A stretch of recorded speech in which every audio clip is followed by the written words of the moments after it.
बताने के लिए आए थे कि हमारा तमाशा देखने से अच्छा है आप अपने अंजाम के बारे में सोचो, जो बहुत ही बुरा होने वाला है।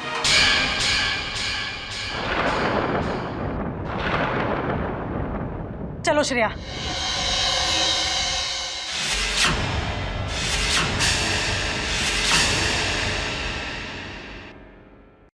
सविता क्या बोलकर गई कि हमने उनका घर छीनना चाहा?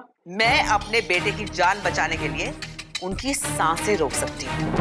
युवराज को तो मैं भी बचाना चाहता हूँ, लेकिन ऐसे किसी को तड़पा तड़पा कर नहीं। तो फिर हम क्या करते दादा साहब? युवराज के खातिर उन पर दबाव डालना जरूरी था ताकि वो लोग अपना केस वापस ले लें। जिस तरह से खुलेआम सविता अपना फैसला सुनाकर गई है हमें, तुम्हें क्या लगता है वो अपना केस वापस लेगी? हरगिज नहीं, बल्कि ऐसा करके तुम लोगों ने कहीं ना कहीं उसका हौसला और बढ़ा दिया।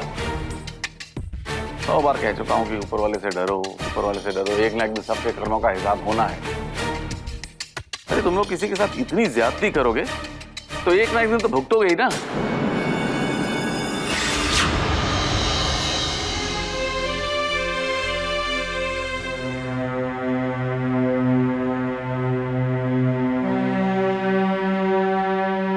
संध्या, I mean वृंदा, हम कल ही वापस आए और घर पर करवा चौथ के इतने सारे गेस्ट थे कि मैं तुमसे कुछ बोल नहीं पाई। तुम सोच रही होंगी कि मैं करवा चौथ का व्रत क्यों कर रही हूं।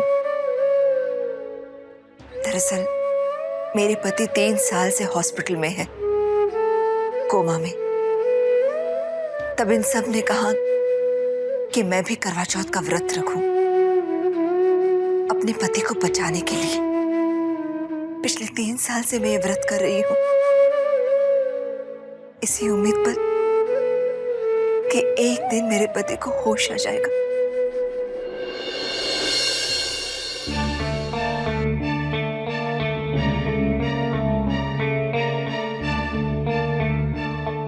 क्या हुआ? मैं जा रही हूँ युवराज और उसके पूरे परिवार से बदला लेने के लिए, क्योंकि अगर मैं आपकी बात मान लूं कि वो लोग किसी भी तरह नीरज के और मेरे बाबा के मर्डर के केस से बाहर निकल जाएंगे, तो वो लोग युवराज को भी किसी ना किसी तरह मेरे मर्डर के केस से भी बाहर निकाल ही लेंगे। हाँ, सही कह रही हो तुम। तो क्या इस डर से कि वो हर केस से बाहर निकल जाएंगे मैं उनके खिलाफ आवाज ही नहीं उठाऊं? मैं उन लोगों से बदला लेकर रहूंगी। उनके किए गए हर अन्याय, हर झूठ को मैं दुनिया के सामने ले आऊंगी। उनके खिलाफ मैं खुद कोर्ट में लड़ूंगी। और मैं लिख कर देती हूं, तुम उनका कुछ नहीं बिगाड़ पाओगी। इतना सब कुछ हुआ है तुम्हारी आंखों के सामने और फिर भी तुम कुछ नहीं समझी। उस दिन अगर हम तुम्हारी बहन सविता के बच्चों को नहीं बचाते तो दूसरे ही दिन वो अपने बच्चों के लिए अपना केस वापस ले लेती। उसकी जगह कोई और होता तो भी यही करता। जो मर गया है उससे ज्यादा जो जिंदा है उसके बारे में सोचना जरूरी है। 3 साल पहले जो गलती मैंने की थी, मैं चाहती हूं कि वो गलती तुम ना करो। और इसके लिए तुम्हें मेरे प्लान के हिसाब से चलना होगा। जागीरदार परिवार को उन्हीं की भाषा में उनको जवाब देना होगा, उन्हीं के तरीके से उनसे बदला लेना होगा।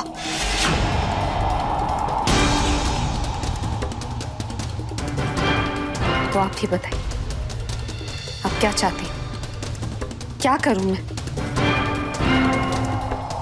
आज के बाद तुम ऐसा कुछ नहीं करोगी जो संध्या करती थी। भगवान ने तुम्हारी आंखें तुम्हें वापस दी। यही सबूत है इस बात का कि उनका भी आशीर्वाद तुम्हारे साथ है। बस अब तुम संध्या नहीं हो जो लाचार, बेबस और गरीब थी। अब तुम वृंदा हो जो संध्या से बिल्कुल अलग है। मैं तुम्हें समझाती हूँ। अब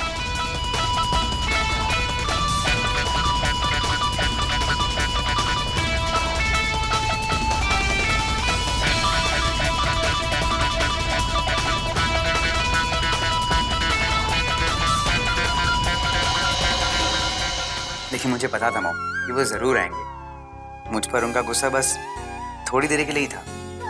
आखिर वो मुझसे प्यार भी तो करते हैं।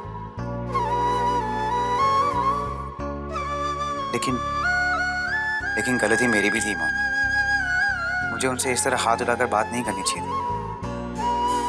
गुस्से में पागलपन ने मैंने आई एम सॉरी मॉम। लेकिन मुझे पता था कि मेरे डैड मुझे जरूर माफ कर देंगे। नहीं युवराज, मुझे नहीं लगता कि उन्होंने हम सबको अभी तक माफ किया है, क्योंकि जब से वो आए हैं उन्होंने हम किसी के साथ में बात नहीं की। यहाँ तक कि यहाँ हमारे साथ आने के लिए तैयार नहीं थे। तो वो है कहाँ?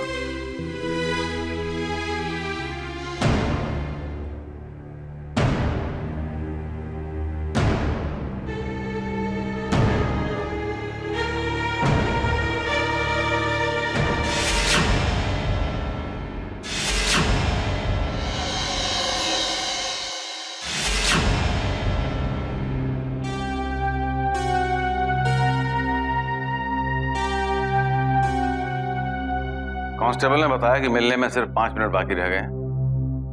आप लोग जरा देर के लिए बाहर जाएंगे, मुझे युवराज से अकेले में कुछ बात करनी।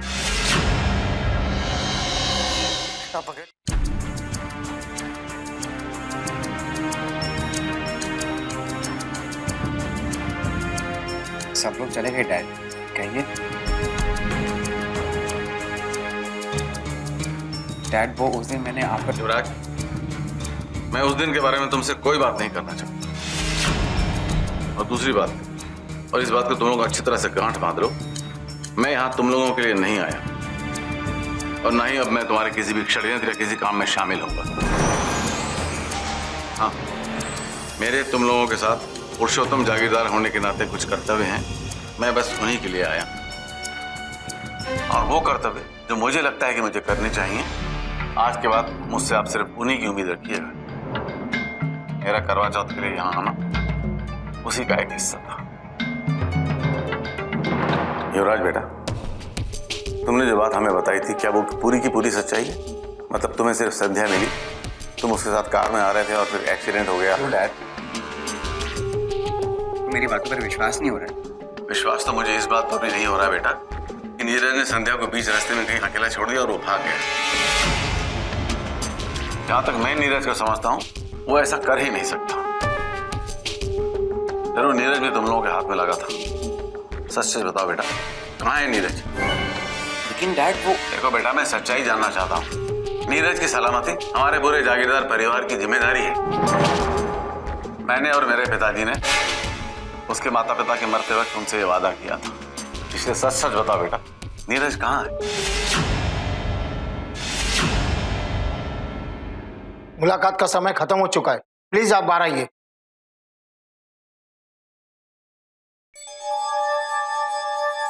युवराज, मैं कल फिर आऊंगा और मैं सच्चाई जानना चाहता हूँ।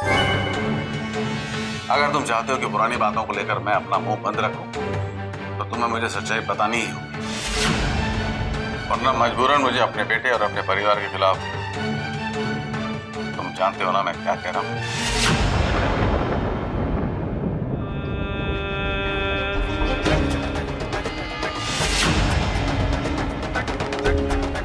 संध्या की बहनें, इंस्पेक्टर बोसे सब पीछे पड़े हुए हैं। अब अगर डैड भी मेरे खिलाफ जंग करेंगे तो